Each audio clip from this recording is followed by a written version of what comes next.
story is Gilbert and the Birthday Cake. This book belonged to Daddy when he was a little boy. It says Adam Mackay. Gilbert lived in the marshes on the edge of a wide pond with his family and all their friends and relations.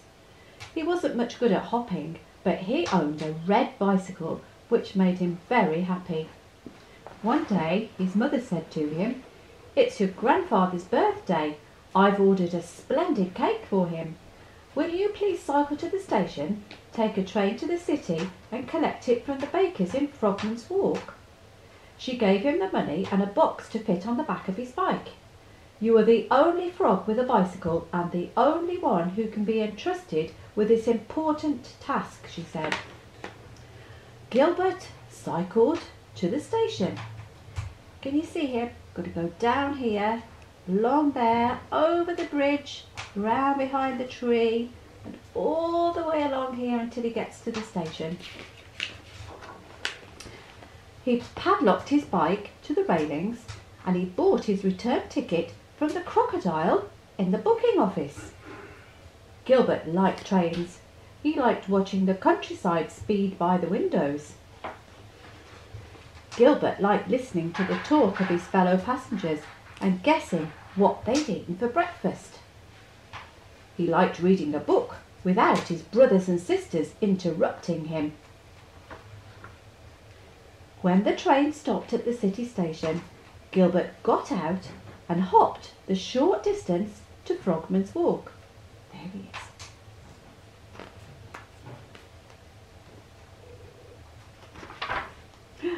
"And what can I do for you?" asked the badger in the baker's shop. "We have a very nice line in currant buns." "No, thank you," said Gilbert, though he liked currant buns. "I have come for my grandfather's birthday cake." "Ah, you must be Gilbert," the baker said. "I have your grandfather's birthday cake ready for you, and a very splendid cake it is too, though I say so myself." He fitted the cake into Gilbert's box. Gilbert used his book to wedge it so it couldn't move around. "There you are, young frog," said the badger, and he gave Gilbert a currant bun to eat on the journey.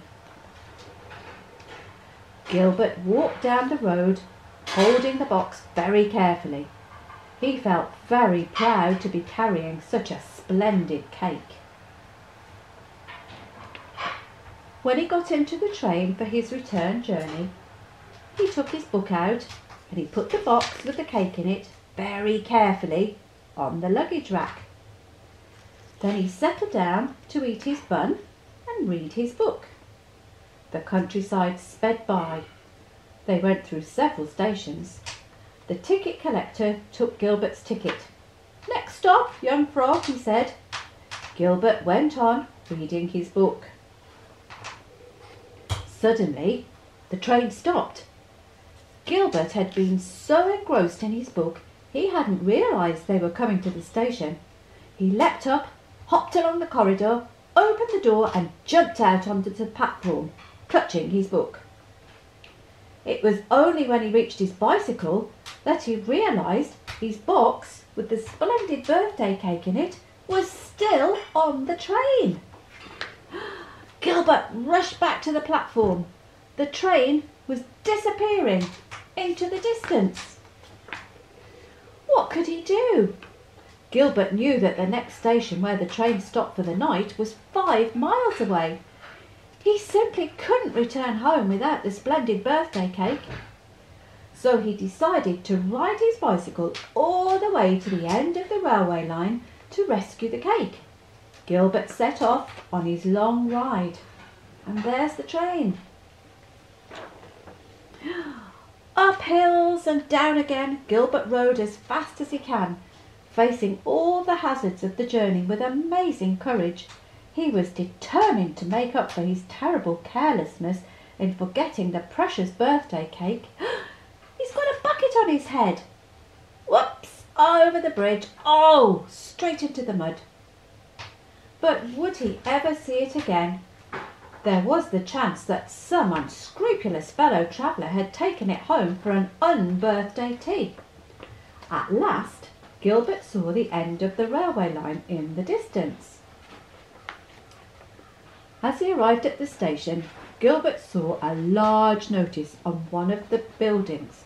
"Lost property," it said, and in smaller letters underneath it said, "Unclaimed perishables," that's cakes, "may be consumed by station staff." Gilbert's heart was beating very fast.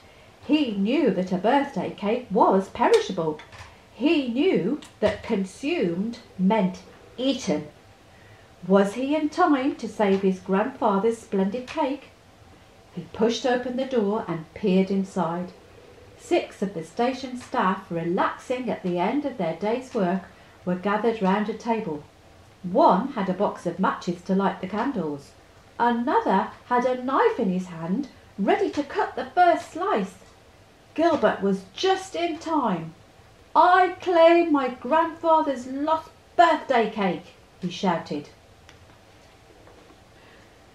Gilbert arrived home as it was getting dark.